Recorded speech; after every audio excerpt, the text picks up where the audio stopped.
ಎಲ್ರಿಗೂ ನಮಸ್ಕಾರ. ನನ್ನ ಹೆಸರು ಸಿಂಧು. ವೃತ್ತಿಪರ ನಾನು ಡಾಕ್ಟರ್. ನಿಮಗೆಲ್ರಿಗೂ ಈ ಚಾನಲ್ಗೆ ಹೃತ್ಪೂರ್ವಕ ಸ್ವಾಗತ. ನಾನು ಈ ಚಾನಲ್ ಸ್ಟಾರ್ಟ್ ಮಾಡಿರೋ ಉದ್ದೇಶ ಭಗವದ್ಗೀತಾ ಕನ್ನಡದಲ್ಲಿ ಓದಬೇಕು ಅಂತ ಹೇಳಿ. ಸೊ ಭಗವದ್ಗೀತೆ ಒಂದು ಗ್ರಂಥ. ಸೊ ಈ ಗ್ರಂಥನೇ ಯಾಕೆ ಓದಬೇಕು ಅನ್ನೋ ಕ್ವಶನ್ಗೆ ಉತ್ತರನೂ ಕೂಡ ನಾನಿಲ್ಲಿ ಹೇಳ್ತೀನಿ. ಸೊ ನಮ್ಮ ಮನೇಲಿ ಎಷ್ಟೊಂದು ಎಲೆಕ್ಟ್ರಾನಿಕ್ ಐಟಮ್ಸ್ ಇದೆ. ಸೊ ಟಿ ವಿ ಆಗಿರ್ಬೋದು, ಫ್ರಿಜ್ ಆಗಿರ್ಬೋದು, ವಾಷಿಂಗ್ ಮಿಷಿನ್ ಆಗಿರ್ಬೋದು.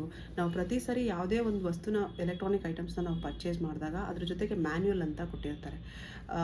ಅಂದರೆ ಏನಾದರೂ ಅದು ಕೆಟ್ಟೋಯ್ತು, ರಿಪೇರಿಗೆ ಬಂತು ಅಂದರೆ ಫಸ್ಟು ನಾವು ಮ್ಯಾನ್ಯುಯಲ್ನ ಚೆಕ್ ಮಾಡಿ, ಮ್ಯಾನ್ಯುಯಲ್ನಲ್ಲಿ ಆನ್ಸರ್ಸ್ ಇರುತ್ತೆ.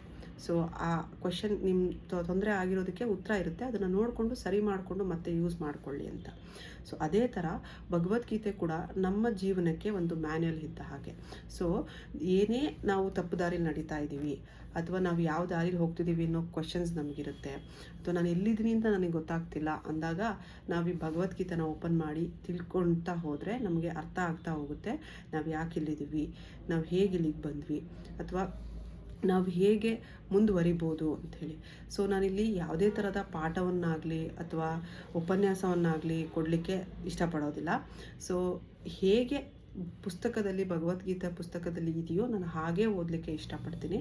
ಮತ್ತು ಇದು ಜಸ್ಟ್ ಒಂದು ಮಾತುಕತೆ ಅಥವಾ ಸಂಭಾಷಣೆ ಅಂತ ಅಂದ್ಕೊಳ್ಳಿ, ನನ್ನ ಮತ್ತು ನಿಮ್ಮ ಆತ್ಮದ ನಡುವಿನ ಸಂಭಾಷಣೆ. ಸೊ ಇಲ್ಲಿ ನಾನು ಅಧ್ಯಾಯ 1ರಿಂದ ಶುರು ಮಾಡಬೇಕು ಅಂತ ಅಂದ್ಕೊಂಡಿದ್ದೀನಿ. ಸೊ ಎಲ್ಲಿಂದನೋ ಕನೆಕ್ಷನ್ ಮಾಡಲಿಕ್ಕೆ ನನಗಿಷ್ಟ ಇಲ್ಲ. ಸೊ ಅಧ್ಯಾಯ 1 ಶ್ಲೋಕ ನಂಬರ್ 1ದಿಂದ ನಾನು ಶುರು ಮಾಡ್ತಾ ಇದ್ದೀನಿ. ಸೊ ಪ್ರತಿ ದಿವಸ 2ರಿಂದ 3 ಶ್ಲೋಕ ಓದಬೇಕು ಅಂತ ಅಂದ್ಕೊಂಡಿದ್ದೀನಿ. ಸೊ ಇದಕ್ಕೆ ನಿಮ್ಮ ಸಪೋರ್ಟ್ ತುಂಬಾ ಅವಶ್ಯಕ ಆಗಿರುತ್ತೆ.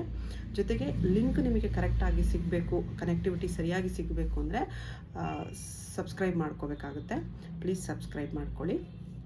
ಜೊತೆಗೆ ವಿಶೇಷವಾಗಿ ಇದನ್ನು ನಾನು ಓದ್ತಾ ಇರೋದು ಮಹಿಳೆಯರಿಗೋಸ್ಕರ, ಮತ್ತು ಯಾರು ತುಂಬ ಓಡಿ ಜೀವನದಲ್ಲಿ ಏನೇ ಇದ್ದರೂ ಕೂಡ ಯಾವುದು ಸ್ಯಾಟಿಸ್ಫ್ಯಾಕ್ಷನ್ ಇಲ್ಲದೆ ಓಡ್ತಾನೆ ಇರೋಂತಹ ಮನಸ್ಸುಗಳಿಗಾಗಲಿ, ತುಂಬ ತಣ್ಣದು ಸುಸ್ತಾಗಿರೋಂಥ ಮನಸ್ಸುಗಳಿಗೋಸ್ಕರ ನಾನು ಇದನ್ನು ಓದ್ತಾ ಇದ್ದೀನಿ.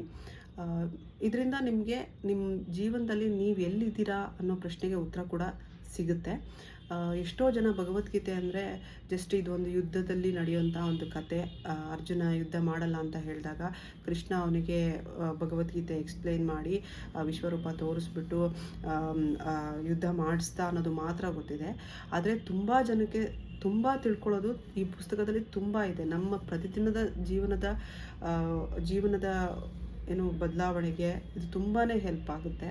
ಸೊ ನನ್ನ ಜೊತೆ ಕೈ ಜೋಡಿಸಿ ಪ್ರತಿ ದಿವಸ 2ರಿಂದ 3 ಶ್ಲೋಕ ಓದಿ ತಿಳ್ಕೊಳ್ಳಿ, ಅರ್ಥ ಮಾಡ್ಕೊಳ್ಳಿ, ಬೇರೆಯವ್ರಿಗೂ ಹೇಳಿ.